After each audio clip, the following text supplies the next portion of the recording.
Muy buenas tardes, bendiciones. El día de hoy nos convoca la 15ª conferencia Orlando Costas. En esta ocasión se realiza en el marco de la celebración de los 100 años de la fundación del Seminario Teológico Palmer. De manera particular, el tema que estaremos abordando es Misión Integral, Reflexiones Latinoamericanas. Las reflexiones que estarán orientadas en el día de hoy será hacia el área de migración, educación teológica y la ecología y cambio climático. Para iniciar nuestro recorrido de esta tarde, quiero citar a Samuel Escobar, quien en su libro Cómo comprender la misión señala lo siguiente. Inicio cita. Mediante la enseñanza, la predicación y la curación, la obra de Jesús alcanzaba y transformaba a la gente en todos los aspectos de su vida. De manera que podemos concluir, sin duda alguna, que la misión de Jesús era integral. Su contacto y su enseñanza llevaban a la restauración de una humanidad plena en aquellos a los cuales ayudaba. La iglesia está llamada a ser un instrumento de Dios para la misión, un pueblo misionero, una comunidad de personas transformadas que viven en una nueva comunidad, señal del reino de Dios en acción en medio de la historia humana. Fin de la cita.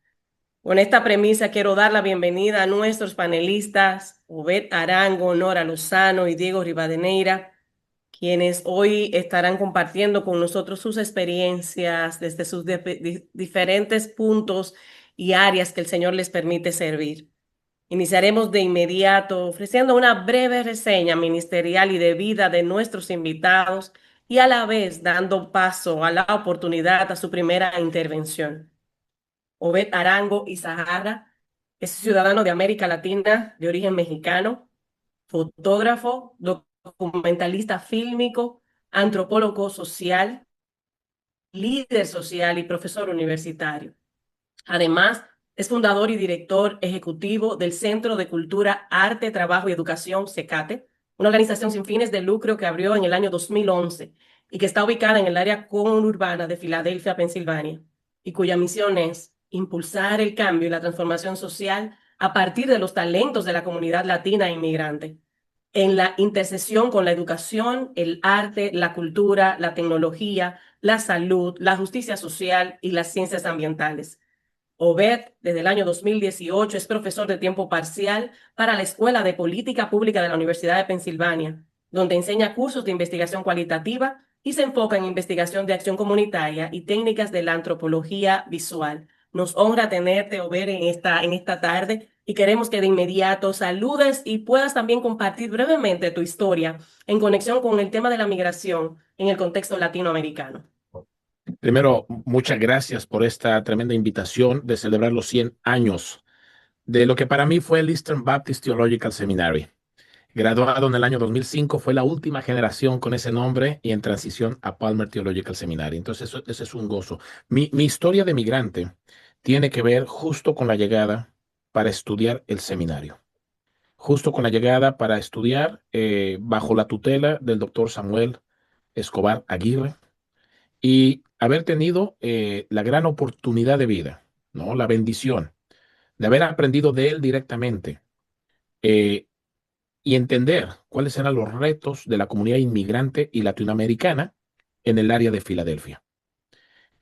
Sus enseñanzas, su mano guiadora, su sabiduría, debo decir que me estuvo preparando justo para después de graduarme y saber que no iba a regresar a México cuando el plan era regresar a México, pero que justo surgía un llamado eh, para trabajar con la comunidad inmigrante de origen latinoamericano y entender la complejidad de las vidas y de los retos sociales que enfrentan cada día y también los retos espirituales.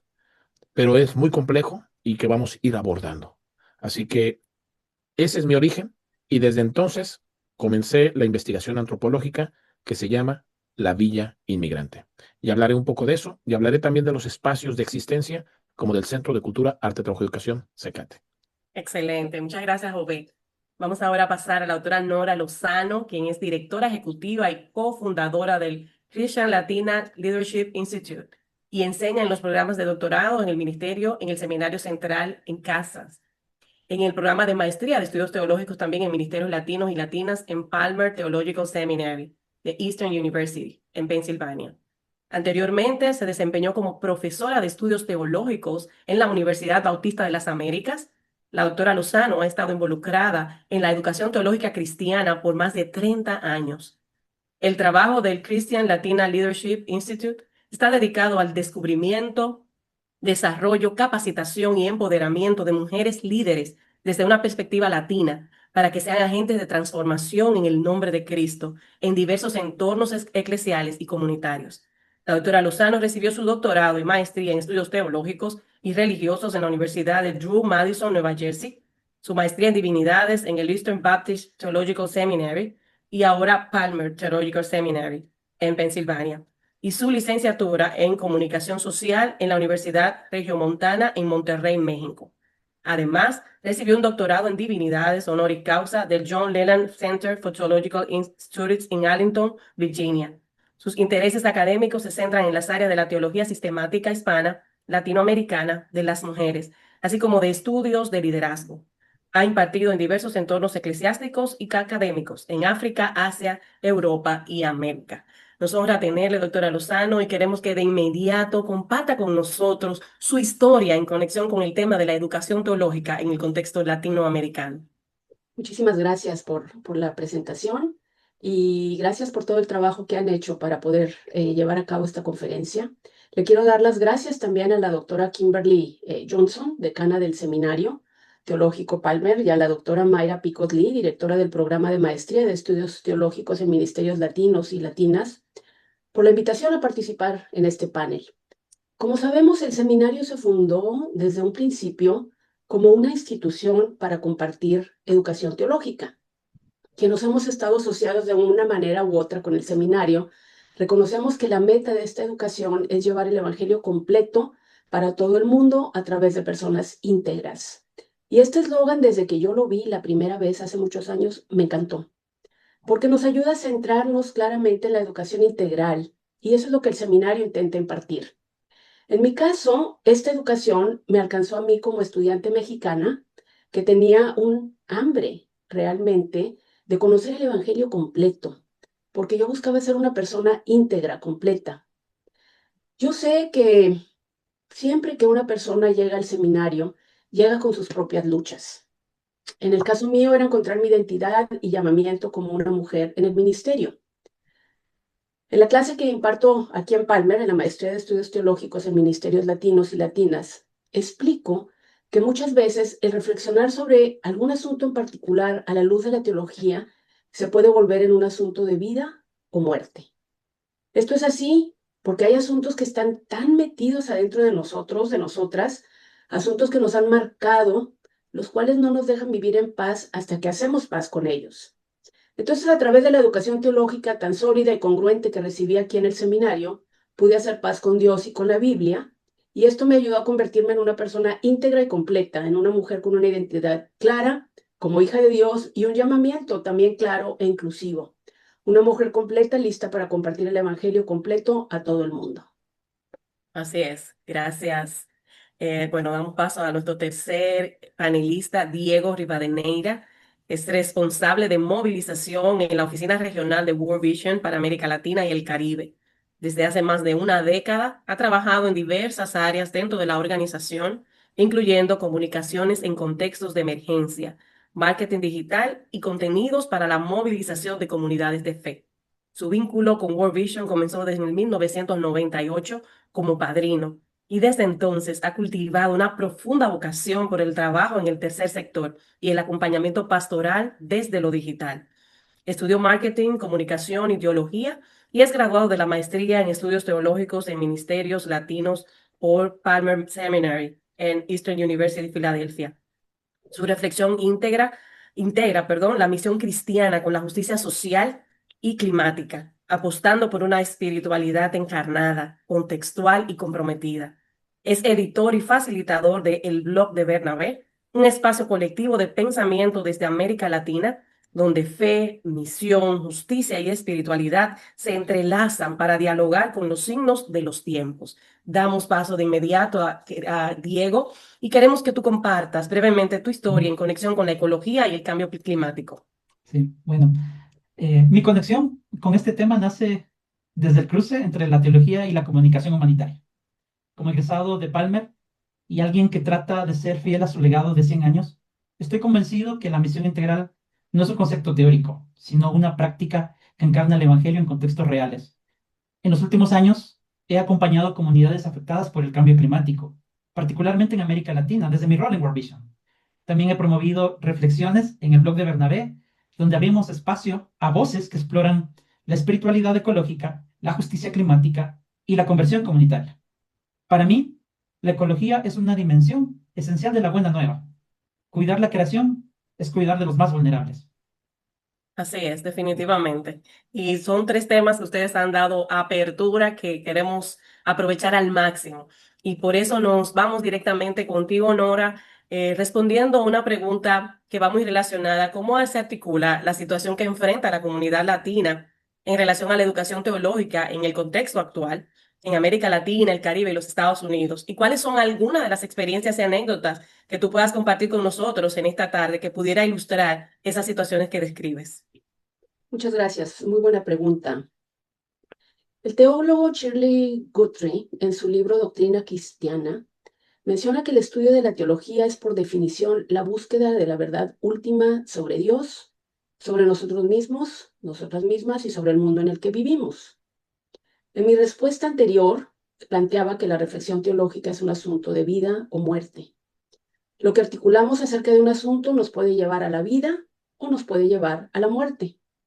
La educación teológica que impartimos, entonces, es un asunto de vida o muerte porque una educación teológica apropiada, pertinente y sensible a las realidades de hoy y a las preguntas que afligen al mundo de hoy, puede llevarnos a nosotros, a nosotras y a las personas a quienes ministramos a experimentar una vida abundante en Jesús. Sin embargo, una educación teológica inapropiada o, como yo la llamo, impertinente, nos puede llevar a seguir viviendo una vida de opresión. Como ejemplo, estoy pensando el caso de Martín Lutero, el gran reformador del siglo XVI. Él había hecho todo lo que su religión y su educación teológica le había enseñado. Sin embargo, él seguía viviendo una vida llena de miedo, culpa y opresión, especialmente en su relación con Dios, a quien percibía como un Dios justiciero y castigador. Al educarse en el estudio de la palabra de Dios en el Evangelio completo, encontró un Dios de gracia y amor, y esto cambió su vida para siempre. Cambió la vida de muchas otras personas y cambió el curso de la historia también. Entonces, una educación teológica apropiada y sensible a los temas de hoy puede traer libertad y la posibilidad de vivir una vida abundante en Cristo. En el caso de nuestra gente aquí en los Estados Unidos y en toda Latinoamérica y el Caribe, hay que proveerles de una educación teológica que tome en serio sus asuntos y que responda a ellos. Todavía más, esta educación teológica les debe proveer las herramientas necesarias para empoderarles a ellos y a ellas para que articulen sus propias reflexiones teológicas, las cuales les lleven a la acción para que realmente puedan traer las buenas nuevas de Jesús a sus vidas, contextos y comunidades. En la clase que yo imparto en la maestría aquí en Palmer, los y las estudiantes, como parte de los trabajos que tienen que hacer, tienen que escribir un proyecto ético teológico en el cual puedan ayudar a su comunidad inmediata en un asunto que les aqueja. Cuando reviso estos trabajos, me doy cuenta que las necesidades son múltiples, son muchísimas. Necesidades entre la niñez, la juventud, las mujeres, los hombres, todos los grupos sociales de una determinada ciudad, porque les pido que lo hagan localizado en su ciudad. Y salen muchos temas, como los otros dos temas que estamos abordando esta tarde. Migración y ecología, violencia, adicciones, muchísimos temas complicados. Entonces, al ver estas necesidades, pues estas necesidades nos llevan a repensar la perspectiva del evangelio que compartimos. Una vez más, el eslogan del seminario, como les decía, a mí me encanta, es compartir el evangelio completo. Y esta idea del evangelio completo está muy ligada al concepto de la misión integral. Y como compartía Obed hace un ratito, ¿verdad? Quienes tuvimos la gran bendición de estudiar con el doctor Samuel Escobar, aprendimos mucho sobre este tema de parte de él, ¿sí? El teólogo Harold Segura afirma que este enfoque integral ha ayudado a rescatar la dimensión holística de la salvación al afirmar que la misión de Dios expresa su amor por toda la creación y que Él desea que su amor se manifieste en cada rincón y criatura de este mundo, en todas las necesidades. Y bueno, ¿quién es el modelo de esta misión integral? Jesús mismo. Citando una vez más a Harold Segura, él nos comparte que la misión de Jesús fue multifacética, pluridimensional, inclusiva, liberadora de todas las opresiones, apasionada por el reino de Dios, encarnada, ligada y obediente a la acción del Espíritu Santo. Y esta es la misión integral a la cual estamos llamados y llamadas a servir en nuestros contextos. Esta misión integral nos lleva a atender no solamente las necesidades espirituales de las personas, sino todas las áreas de sus vidas. En la Biblia encontramos que Jesús llegaba a un lugar e investigaba, tal vez no sería la palabra, pero preguntaba, ¿sí?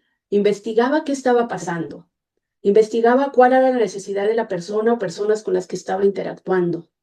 Y luego que ya tenía esta información, ministraba a la persona o a las personas con las que estaba interactuando.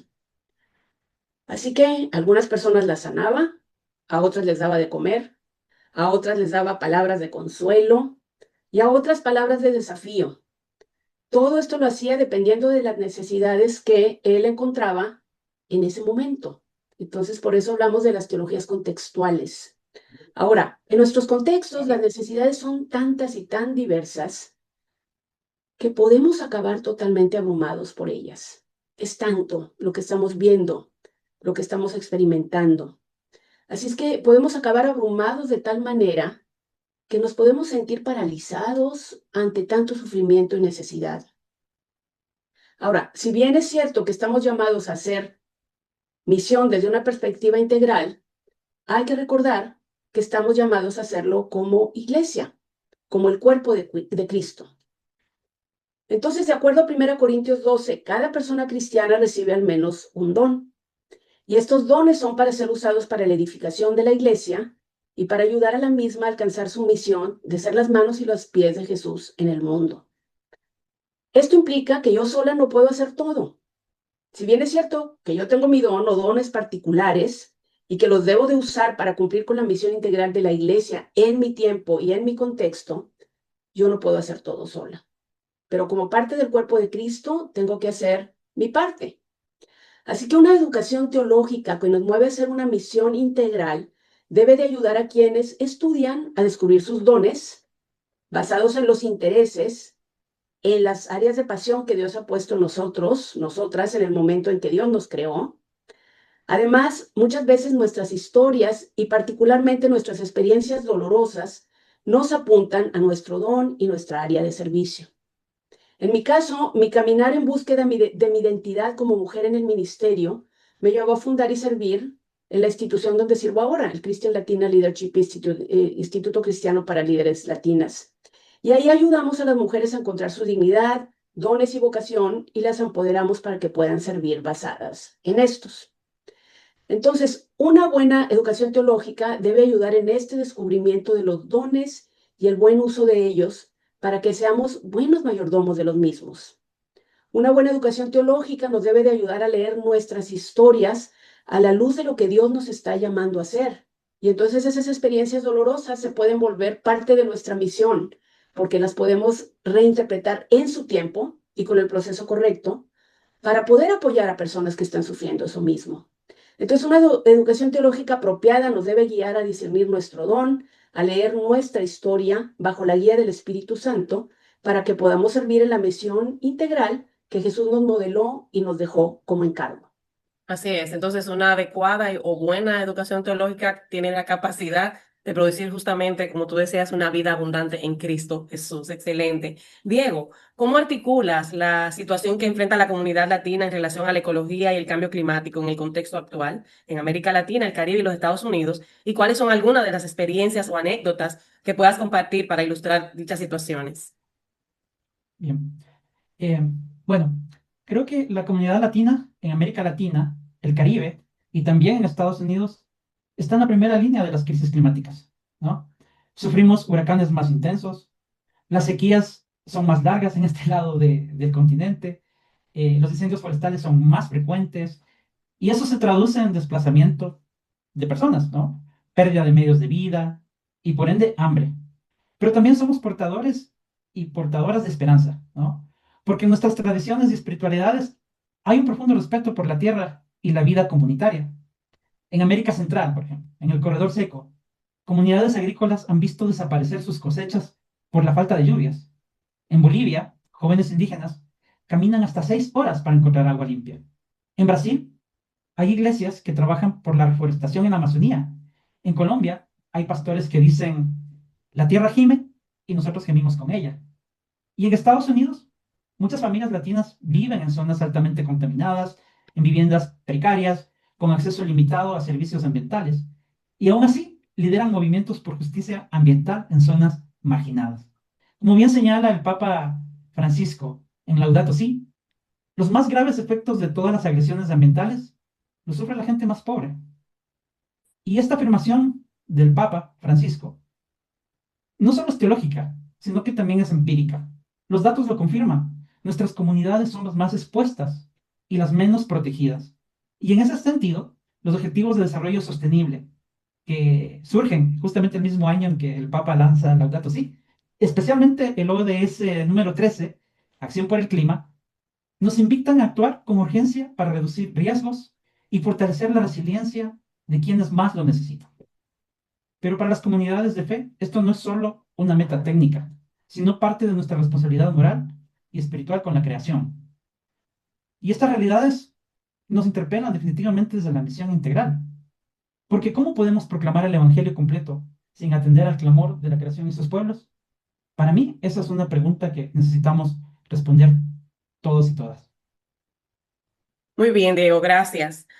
Obed, ahora para ti, ¿cómo articulas la situación que enfrenta la comunidad latina en relación a la migración en el contexto actual en América Latina, el Caribe y los Estados Unidos? ¿Y cuáles son algunas de las experiencias o anécdotas que puedas compartirnos en esta tarde? Muy bien. Quisiera primero dar unos datos contextuales. De acuerdo a las Naciones Unidas, entre el año 2000 y el año 2020 se marca lo que es el ciclo de la migración. Se calcula más de 220 millones de personas que cambiaron país entre esos 20 años, más que en cualquier otro periodo de la historia o que se tenga registro. Segundo, se calculan cerca de 800 millones de personas que experimentaron migración interna en sus países. A ese fenómeno mundial, y esa migración interna en los países viene de lugares rurales a ciudades. Eso marca desplazamientos masivos de personas en 20 años. Eso es lo que ha experimentado el mundo en los últimos 25 años. Los retos son enormes cuando pensamos en el tema de migración, ¿sí? Porque es una complejidad enorme que implica casi cada sector de la vida social. Entonces, pensando en ello, yo vengo desde el contexto de la antropología. Yo cuando llego a Eastern, yo ya era antropólogo y también productor de medios.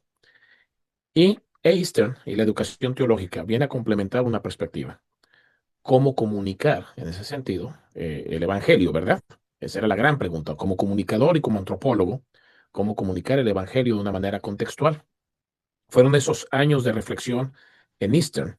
Y como mencioné previamente, la influencia del doctor Samuel Escobar, tenerlo como mentor, ser su asistente por 4 años en la universidad, en el seminario, me permitieron explorar lo que yo le llamo modelos de acción.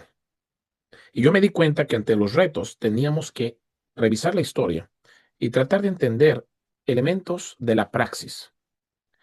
Si bien al doctor Samuel se le ha conocido siempre como un misiólogo, porque además él se definía así, y también se le ha conocido como un gran teólogo, fundador de la FTL, ¿no? De la Fraternidad Teológica Latinoamericana, se ha dejado de lado un aspecto esencial de él y quizá el que más me influenció. No fue ni el misiólogo, ni tampoco fue el teólogo, fue el educador. Don Samuel Escobar fue un pensador sobre la pedagogía de Paulo Freire. Incluso su tesis doctoral analizó a Paulo Freire como un educador latinoamericano. El acercamiento que me dio él a Paulo Freire y los cursos que tomé con él acerca de Paulo Freire, incluso tengo que rescatar una serie de cintas que hice, que le llamé Un café con Samuel Escobar, y que donde abordamos todo lo de Paulo Freire y tengo que ir a recuperar todas esas cintas porque es en verdad un compendio precioso de su pensamiento y reflexión educativa. Lo que me hizo entender fue que la naturaleza de la educación dialógica, la educación humana dialógica, permite desde las mismas comunidades empoderarse. Ya para entonces yo estaba reflexionando que la palabra diáspora no me gustaba. Porque la idea de la palabra diáspora desde la antropología y la sociología nos hace pensar de un grupo de gente que salió de un centro que anda por ahí flotando, dispersa. Cuando lo que realmente sucede es que son grupos de personas que se llegan a sentar en un lugar y que comienzan a generar un mundo y un modo de vida y generan nuevos centros de vida. Y en esos nuevos centros de vida abren negocios, abren espacios de trabajo, abren espacios de culto, generan familias, se reinventan como personas. A ese fenómeno social en la antropología que comencé a estudiar, yo lo llamo el fenómeno de la villa inmigrante. Entonces comencé a sustituir la palabra diáspora por el concepto villa inmigrante, para describir ese grupo de gente, hacerle justicia a su creatividad y a su gran aporte, pero con un reto particular, que viven y que se vive en el espacio de la no existencia. Y ahorita lo estamos viviendo. Se vive en el espacio de la no existencia de los sistemas sociales. Entonces, el reto que se tiene es existir. La Villa Inmigrante como proyecto periodístico comenzó a explorar la migración a nivel mundial. Villainmigrante.net fue ese primer esfuerzo periodístico por articular periodistas que reportaban a nivel mundial la migración humana. Y como fundador de ese proyecto, comenzamos a articularnos y a pensar cuáles son los retos de las comunidades migrantes desde el año 2005. Así, de esa manera, he tenido la oportunidad de estar en diversos lugares del continente y del mundo. Acabo recientemente de estar en Palermo, trabajando con 24 asociaciones de derechos humanos que trabajan con migrantes de África a Europa y también del sur de Asia. Y entender historias distintas y pensar que el Mediterráneo, que para nosotros nos evoca los viajes de Pablo, es para ellos un cementerio donde 5.000 personas mueren ahogadas tratando de migrar. Mientras para nosotros puede representar una visión espiritual de las cosas, la realidad nos habla de una dinámica de injusticia social que empuja poblaciones completas y jóvenes y niños a migrar y a cambiar de país a riesgo de sus propias vidas. Y lo mismo vemos en América Latina.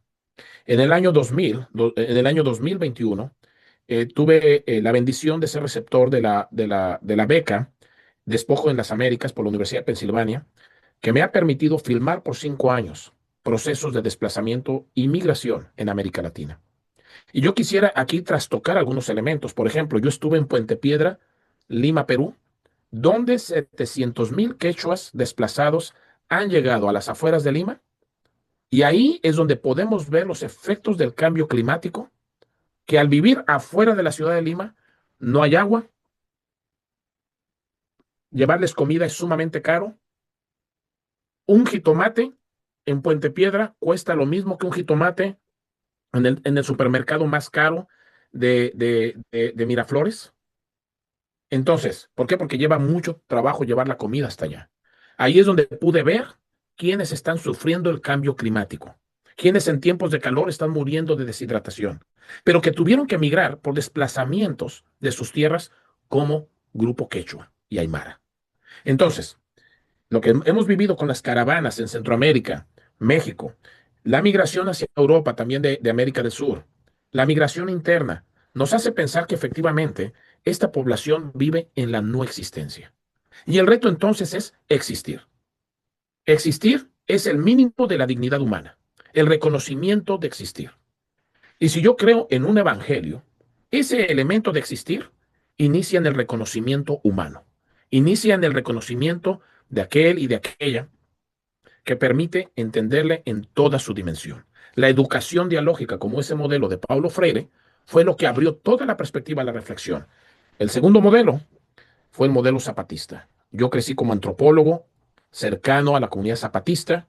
Yo soy antropólogo, graduado de la Escuela Nacional de Antropología e Historia, la escuela más cercana al zapatismo en México, y también mis viajes para conocer las comunidades mapuche de Chile, aymara, quechua, y otros grupos, me permitió entender que estos grupos se organizan en círculos donde las voluntades democráticas tienen un sistema distinto al sistema democrático europeo.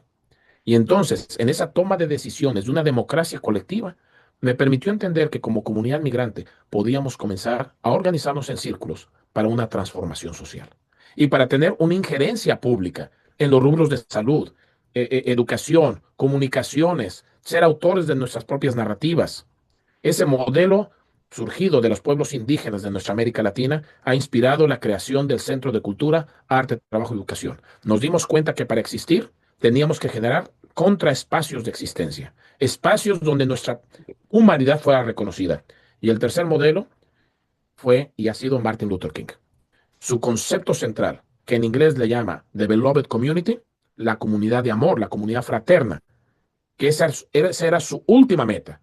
Si bien la lucha por los derechos civiles, la no violencia, es esa gran propuesta metodológica de acción, su meta final era generar una comunidad de amor. Así que el Centro de Cultura, Arte, Trabajo y Educación, que se fundó hace 15 años, también por otra gran estudiante del Eastern Baptist Theological Seminary, como es la reverenda doctora Kathy Kautz, y otro grupo de estudiantes y de personas allegadas que pudimos cofundar este centro, SECATE, ha servido como un espacio de existencia, un espacio de reconocimiento a partir de la educación teológica, a partir de reconocer nuestra humanidad. Los retos, al rato voy a ahondar un poco de lo que estamos viviendo actualmente, Sí. pero quería plantear esos elementos contextuales que nos permiten Ok. entonces ahora sí adentrarnos hacia la reivindicación. Interesante. Grupo de personas generando entonces nuevos centros de vida. Interesantísimo. Diego, eh, Obed relacionó un poco el tema tuyo de cambio climático, proyectándonos a 10 o a 15 años hacia el futuro. ¿Cuáles oportunidades o desafíos se anticipa con respecto a la ecología y el cambio climático?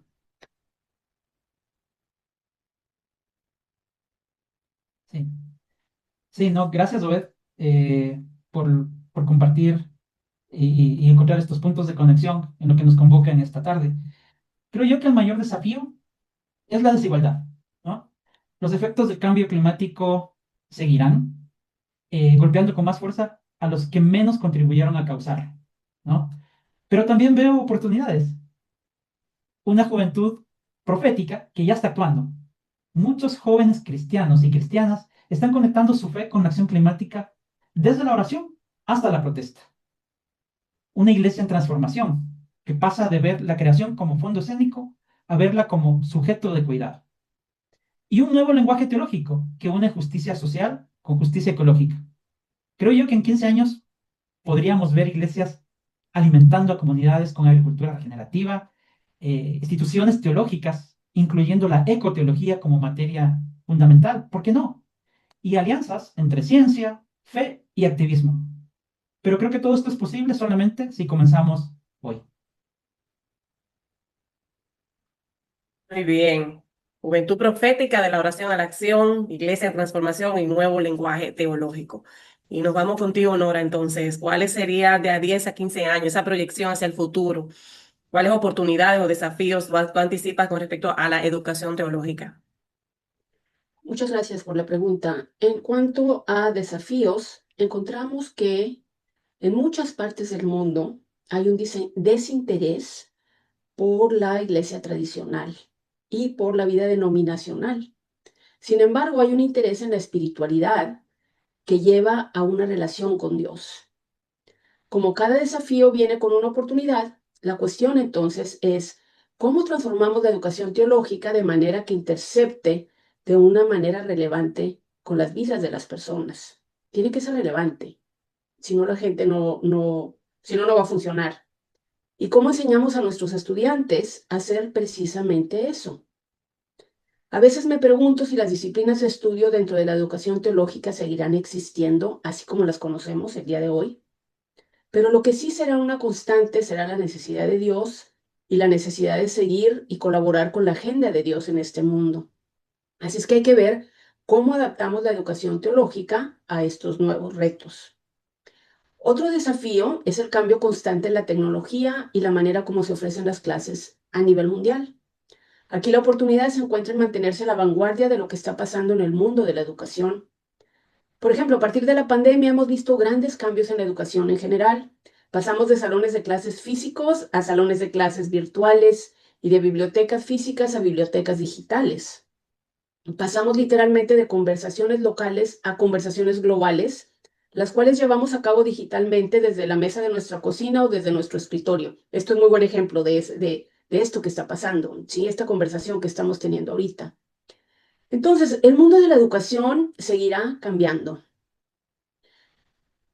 Entonces, las personas que trabajan en educación teológica necesitan mantenerse a la vanguardia de estos cambios y usarlos de la mejor manera posible para así seguir enseñando y empoderando a quienes están llamados y llamadas a servir en los diversos lugares del mundo, a quienes están llamados y llamadas a llevar el evangelio completo a todo el mundo. Así es, una educación teológica relevante. Obed, en el tema de la migración, una proyección de aquí a 10, 15 años, ¿cuáles serían esos desafíos, esas oportunidades que nos pudiéramos estar enfrentando? Sí, yo creo que hay muchos desafíos, hay muchas oportunidades, y aquí tenemos que pensar que la migración no es algo que va a cambiar. La migración es un fenómeno histórico, social, que siempre ha existido, pero que ahora está muy presente en el discurso social, político, nacionalista, Estados-nación, y, y que no han generado las políticas públicas para una migración humana digna, ¿sí? Y una migración humana que permita realmente generar una humanidad que sepa sumarse y que sepa aceptarse. Entonces aquí veo una desconexión muchas veces entre la educación teológica y esta realidad tan compleja de migración. No se reflexiona a profundidad y, desgraciadamente, y quizá aquí me voy a pelear un poco con la teología sistemática, ¿no? Desgraciadamente, los dogmas, por ser dogmas, muchas veces han entorpecido nuestra visión para repensarnos como seres humanos. Entonces, cuando yo pienso, por ejemplo, en el grupo más despojado, más abusado, que es la mujer migrante. La mujer migrante como aquella que está en el último escalafón social. Y esto no lo digo yo, lo dicen las estadísticas por falta de acceso. Por ejemplo, aquí en Filadelfia, el grupo con menor acceso a estudios de ingeniería, de tecnología o de ciencias es la mujer inmigrante de origen latinoamericano, que quizá hasta la preparatoria, el bachillerato, si tiene suerte, podrá acceder a alguna clase, por ejemplo, de robótica, donde no, casi es nulo el acceso para las mujeres, o ciencias ambientales, o ciencias médicas. Pero eso también se transforma en el trabajo, en los salarios y en muchos otros rubros donde la mujer inmigrante es desplazada, es despreciada, es agredida. Y entonces nos damos cuenta que tiene que haber un elemento de existencia profundo. La educación teológica muchas veces está desconectada de esto. La justicia de género, la justicia sexual es muy importante, pero para eso tenemos que replantearnos y cuestionarnos los dogmas que de alguna manera nos han hecho pensar o evadir o criminalizar. ¿Sí? Me sorprende muchísimo cómo es desde la iglesia evangélica norteamericana que se ha empoderado a alguien que realmente está ejerciendo un poder de exterminio contra la población migrante porque la ha criminalizado desde la palabra ilegalidad y entonces el evangélico promedio hace criminal al inmigrante indocumentado. ¿Cómo puede articular la fe de ser un buen padre, ir a la iglesia, leer la Biblia, orar, querer al prójimo, pero cuando escucha la palabra ilegal, es criminal? Y entonces a ese hay que odiarlo, a ese hay que arrancarlo de sus hijos. Hoy mismo en día he hablado con familias que fueron separados de niñas de 5 y 7 años. Y aquí tengo una esposa que me dice, me arrancaron a mi esposo cuyo pecado fue ser trabajador, cuyo pecado fue trabajar, cuyo crimen fue trabajar y ser un buen trabajador. Entonces, ¿cómo articular la educación teológica ante los elementos de la no existencia? Tenemos que retar el conservadurismo. Tenemos que retar los dogmas, repensarnos como seres humanos, repensarnos como hijos e hijas de Dios, no desde el punto de vista exclusivo, sino inclusivo. Repensar el Evangelio no como una exclusividad, que ha sido muchas veces ese paradigma teológico del siglo XX, sino pensarlo como un paradigma inclusivo y caminar en ese evangelio del camino del cual la teología de la liberación nos enseñó bastante. Y hasta ahorita ahí la voy a dejar y la vamos a continuar. Y ahí mismo, sigo contigo, Bet, para tomarte caliente, como dicen. Porque ¿cómo pudiéramos entonces considerar eso? ¿Cómo podría Palmer incidir significativamente en eso que tú propones? ¿Cuál sería Sí, el papel que Palmer pudiera jugar ahí? sí. Yo creo que tiene que explorar una educación transdisciplinaria e interdisciplinaria. ¿Sí? Quizá el elemento fue, en mi caso, que yo ya venía siendo antropólogo con una formación muy sólida a nivel de estudios culturales, que para mí me costó trabajo definirme como teólogo. Yo me defino como cineasta, me defino como productor de medios, me defino como antropólogo visual, y entonces la teología comenzó a complementar mi entendimiento de las cosas. Entonces me doy cuenta que una educación transdisciplinaria me permitió repensar teológicamente y retar varios de los paradigmas, varios de los dogmas, varios de los elementos para repensar en un contexto específico. Y fue ese modelo de Paulo Freire, y por eso a don Samuel, yo sé que a muchos influenció desde la misiología. Para mí fue desde la perspectiva de la pedagogía y la educación teológica, dialógica, que me permite aprender todos los días del migrante, todos los días de mis hermanos y hermanas, todos los días desde el padre, la madre, la hija. Todos son maestros y todos son maestras aquí en Secate. Tener 80 talleres al año, tener 300 familias que participan, donde todos somos comunidad y donde todos son maestros y maestras. Muy bien, muy bien. Nora, pensando específicamente en esa educación teológica, ¿cómo podría Palmer incidir significativamente en los próximos 10 a 15 años? Como mencionaba en la respuesta anterior, el seminario necesitará mantenerse a la vanguardia de los cambios en la educación teológica. Cambios tanto en contenido, como lo que comentaba ahorita Obed, y el formato de entrega de la información también, o sea, cómo se dan las clases. ¿Qué va a cambiar en los próximos 5 años? No sabemos. Hace 6 años, antes de la pandemia, no teníamos idea de cómo iba a cambiar el mundo de la educación en general. Entonces, por otro lado, la brecha digital y de recursos seguirá creciendo. Así que el seminario, ¿sí? Al hacer su propia misión integral, ¿sí? Esperemos que el seminario esté planteándose cómo hacen su propia misión integral. Necesitará encontrar maneras para dar acceso a la educación teológica a los grupos más vulnerables y desprotegidos en este mundo. La educación en general se ha vuelto global, así que hay que ver cómo llevamos esta educación a los grupos más vulnerables y a los lugares más lejanos. Al hacer esto, el seminario estará empoderando a los y las líderes de estas comunidades vulnerables. Los va a empoderar a llevar a cabo su propia misión integral. Recuerden, como decía hace un momento, no podemos hacer las cosas solos. Entonces, lo que podemos hacer es empoderar a las personas. Entonces, al llevar esta educación, el seminario estará empoderando a los líderes y las líderes de estas comunidades vulnerables a llevar a cabo su propia misión integral, siguiendo el modelo de Jesús, en el poder del Espíritu Santo y para la gloria de Dios. Ahora, ¿cómo hacer todo esto? ¿Cómo servir a los y las estudiantes y al mundo en general como Seminario Teológico Palmer? Bueno, toda organización tiene un área particular de servicio. En este caso, el área de servicio del seminario es la educación teológica. Pero toda organización necesita también otras áreas operativas para poder cumplir con su misión. Estas áreas son las áreas administrativas y de recaudación de fondos.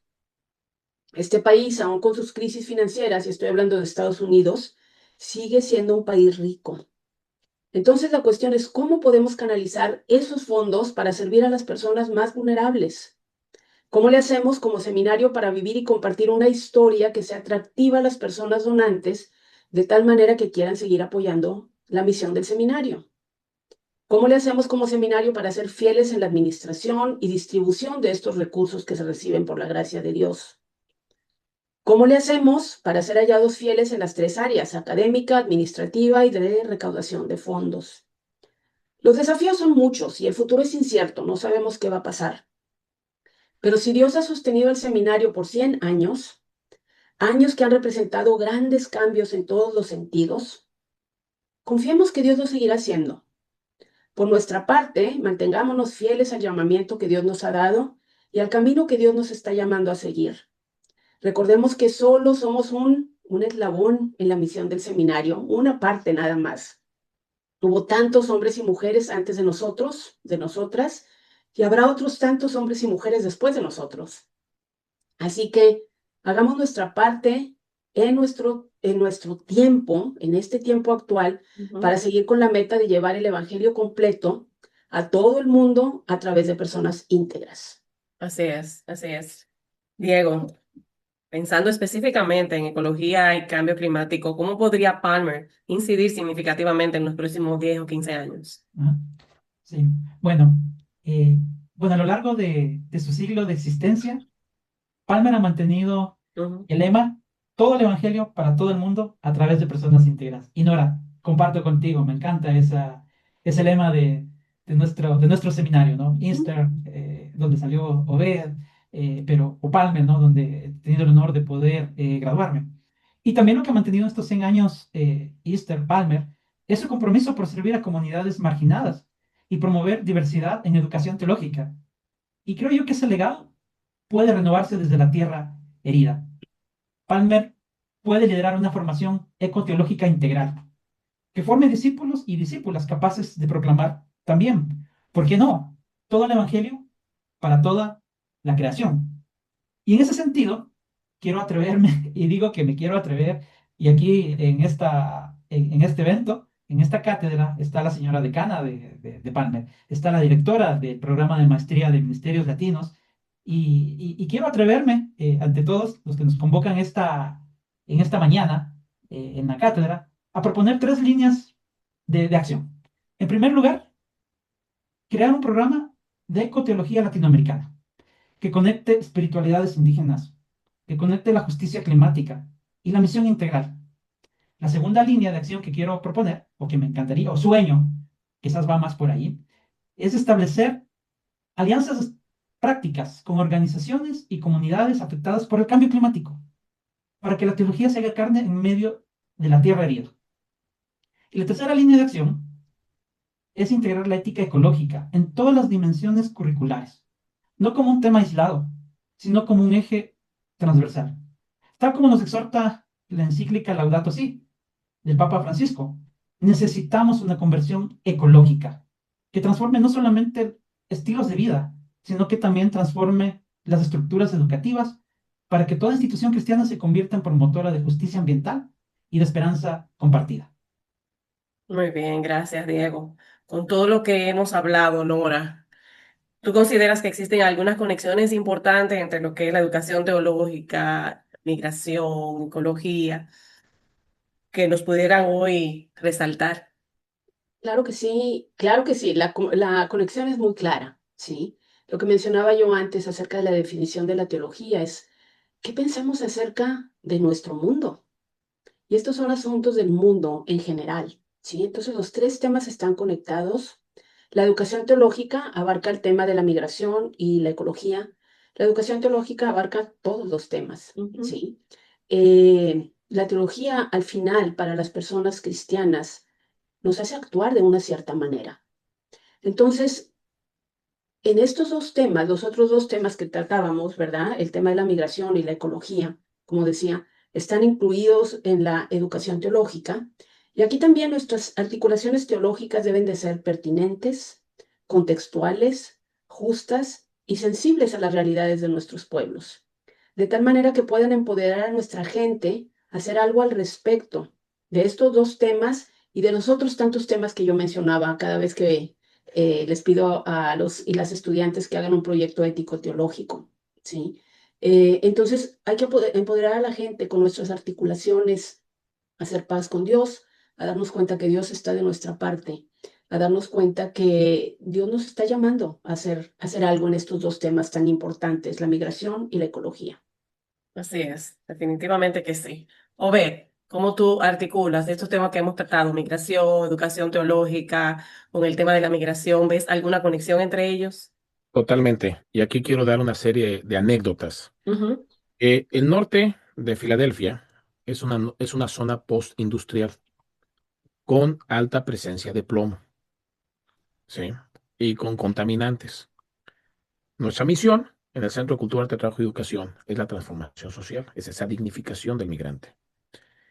Los migrantes, al ser el grupo de mayor despojo y desplazo de recursos, pues habitan en estas zonas de mayor contaminación.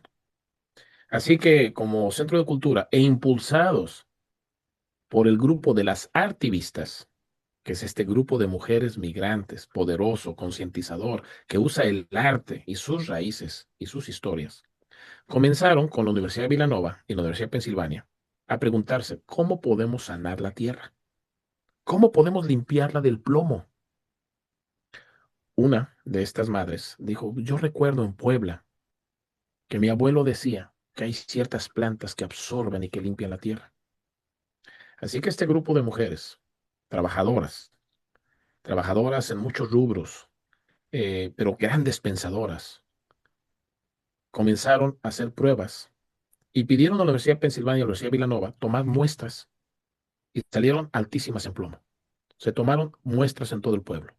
Los resultados mostraron eso, así que ellas comenzaron una experimentación al sembrar una variedad de plantas. Todavía no puedo decir cuáles porque, aunque ya los resultados salieron y fueron positivos y lograron reducir, ellas dijeron, vamos a hacer una bioremediación. Sembraron toda una sección y después de sembrar, comenzaron a limpiar. Vino nuevamente a la Universidad de Villanova y comprobó que había bajado la presencia de plomo debajo de los niveles que Pensilvania pide.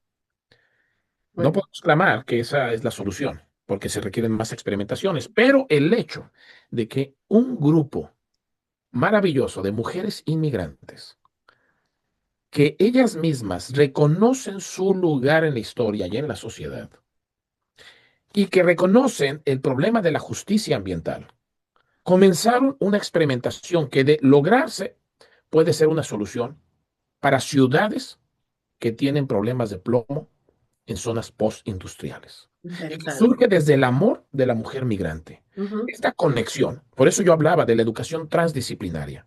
A mí me gustaría mucho que el estudiante que asiste hoy a los seminarios tenga la inventiva y la capacidad de crear centros de transformación, que es otro elemento, otra visión distinto de la iglesia, ¿no? Ujú. Otro elemento distinto de generar comunidades de amor. Así es. Estamos muchas veces encapsulados en esa idea de cómo es una iglesia, pero una iglesia también puede ser un centro comunitario como este. Ujú. Se practica la justicia social, la justicia ambiental, la justicia de género y de sexo, el reconocimiento de las comunidades desplazadas. Son otras manifestaciones del Evangelio y de esa perspectiva integral del Evangelio, donde se borran ciertas barreras de quienes tienen títulos y quienes no lo tienen, y se reconocen todos los conocimientos y saberes.